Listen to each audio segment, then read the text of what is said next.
Piranha মাছের নাম শুনলেই মাথায় আসে তীক্ষ্ণ দাঁত, শক্তিশালী চোয়াল এবং রক্তপিপাসু আচরণের ছবি। তবে এ মাছ কি সত্যি এত ভয়ঙ্কর, নাকি এটি শুধু মিথ্যা এবং কল্পনার মিশ্রণ?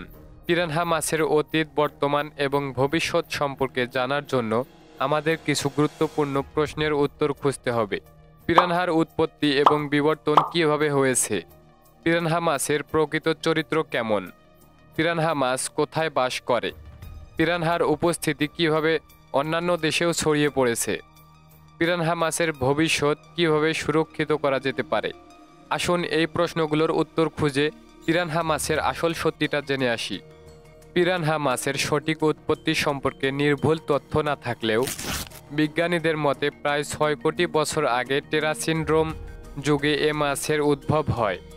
দক্ষিণ আমেরিকার নদীগুলোর পরিবর্তনশীল পরিবেশে বেঁচে থাকার জন্য পিরানহা মাছ ধীরে ধীরে বিবর্তিত হয়েছে। তাদের তীক্ষ্ণ দাঁত ও শক্তিশালী চোয়াল মূলত শিকার ধরতে এবং টিকে থাকতে সাহায্য করে।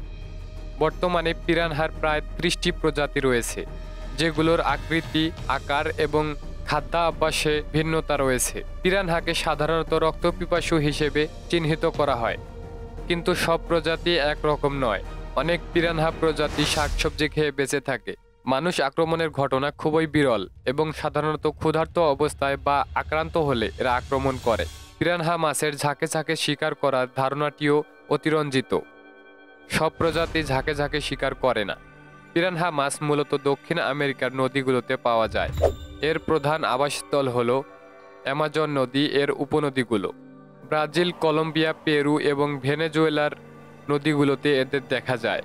শখের বশে বা অবৈধভাবে এই মাছকে বিশ্বের বিভিন্ন দেশে নিয়ে যাওয়া হয়েছে। এটি স্থানীয় পরিবেশের জন্য ক্ষতিকর এবং আইনত অপরাধ। অবৈধ শিকার এবং প্রাকৃতিক আবাসস্থল ধ্বংসের কারণে পিরানহার কিছু প্রজাতি বিলুপ্তির ঝুঁকিতে রয়েছে। এই মাছ পরিবেশ ও জীববৈচিত্র্যের গুরুত্বপূর্ণ অংশ, তাই তাদের সুরক্ষা ও সংরক্ষণে সচেতনতা বাড়ানো জরুরি। পিরানহা মাছ শুধু ভয়ের প্রতীক নয়, এটি প্রকৃতির বিবর্তনের একটি অনন্য উদাহরণ।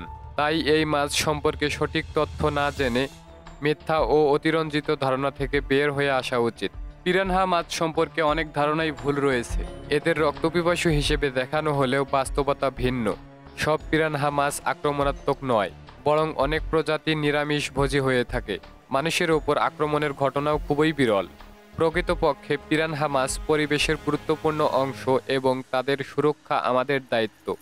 এমন আরও চমৎকার তথ্য পেতে আমাদের চ্যানেলটি সাবস্ক্রাইব করুন এবং ভিডিওটিতে লাইক করতে ভুলবেন না।